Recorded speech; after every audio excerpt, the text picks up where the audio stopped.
I would like to briefly mention that today we are adopting the Economic Development Platform for Montgomery County, and really want to express my appreciation to all my colleagues for supporting this particular platform. It is really a strategic framework so that as we continue to work so hard to address issues of economic development and position the county in a much, much stronger posture, especially regionally, it seems that we really had to come up with a framework where we could, as a county council and of course in partnership with the executive, put forth some guiding principles and began to work on these particular pillars as they also interacted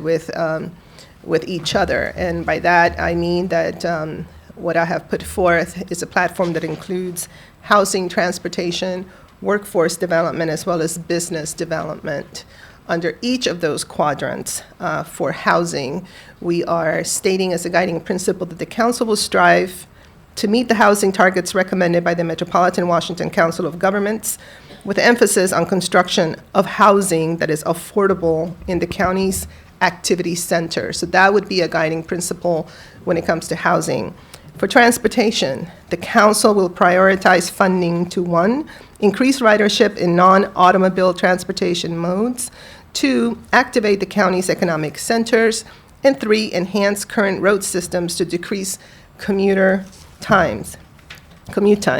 Under workforce development, and we're going to have a very important conversation this afternoon with the Fed Committee on Education and Culture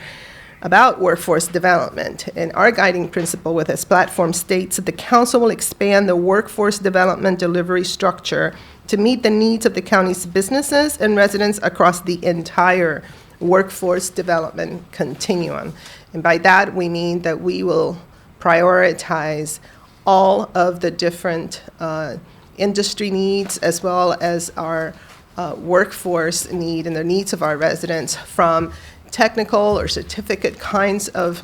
jobs all the way to postdoc jobs. We understand that we cannot focus on one area and leave another one behind. So that's why that word continuum is so critical. Under business development, our guiding principle states that the council will invest in opportunities to, number 1, decrease the cost of doing business in the county, 2, promote the county's business and business climate, 3, facilitate the attraction and retention of strategic industries, and 4, expand entrepreneurial programs and services to create new businesses. All of these pillars, obviously, as I said earlier, they interface with each other, because we can't talk about economic development without talking about housing, without talking about transportation, without talking about, talent development, workforce development, and also without taking into consideration those barriers that stand in the way for business development. Also, the council committees will report to the council an action plan for each pillar by February 11th, 2020. And that is the document, if you will, that will capture all the things that we have done, all the things that this council has worked on, everything the previous councils have worked on, along with the executive administration, and then also start identifying either barriers, gaps, or best practices, innovative approaches that can then take us to that stated desired outcomes. So again, I think that what this provides is truly a high-level framework, a strategic platform that without a doubt, I think on a daily basis on this council, we're constantly talking in almost every committee about something that fits within this platform. And I'm just really pleased that we have arrived at this point, and really want to thank my colleagues for working so hard this year to put forth so many extraordinary initiatives.